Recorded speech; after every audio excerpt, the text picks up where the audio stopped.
why'd you pick AI? According to 𝐖𝐡𝐲 𝐍𝐵𝐝, there's going to be $10 trillion of revenue coming online over the next 10 to 20 years for AI first companies. All right, what percentage of that is going to be attributed to the maritime industry? Oh, I have no idea. I'm just messing with you. All right, but tell me why should we in the maritime industry care? Well, these new models that have come online within this decade are going to impact process and quantitative jobs within various industries. So within the maritime domain, we have plenty of process and quantitative sort of jobs in the domain that could be impacted by AI. All right, we're going to jump into it now. So Jordan, tell me, what makes AI so relevant now? I think right now, because we've seen onboarding of the hardware necessary to support these AI models, that currently we're developing frameworks on the back end to be able to handle these models, provide guardrails, and provide the type of outcomes that end users want out of these models. So just to kind of recap what you're saying, is that AI is to a point now where it actually can be applied and used? I would say right now that we're figuring it out. I think everybody's trying to figure it out. Right.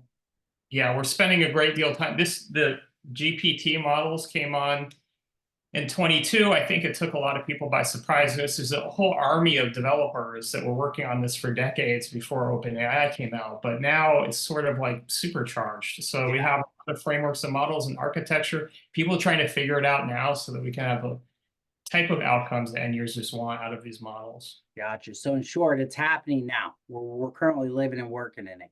Now, help me set the record straight. What's the big misconception around AI that we should be worried about, or that you could help correct for us? I think people think that these models or artificial intelligence is way further along than it actually is. Okay. So with these models every day, they're great.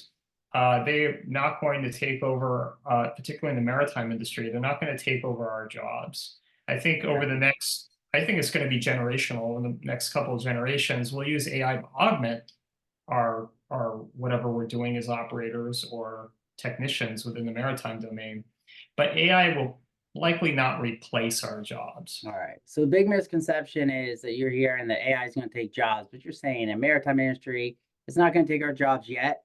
Might take your kids' jobs or maybe your interns' jobs, but not our jobs as middle-aged men. We're on the safer side.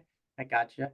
One of the biggest barriers, and we've discussed this before, is just this sheer amount of vocabulary that the maritime industry has. Yeah. And having to translate this to developers is a major obstacle to development. Yeah. Tell me, what's the big impact that AI is going to have in the next 3 to 6 months?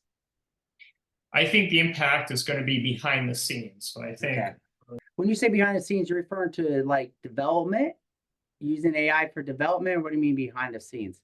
So kind of both. So it's development, meaning how are we going to use these models efficaciously? Like if we put an input and the type of output that we want is the correct one. So working on that. But then there's like speeding up development itself, because now software engineers can use copilots or coding copilots. So yeah, development process is much quicker now than it was a few years ago.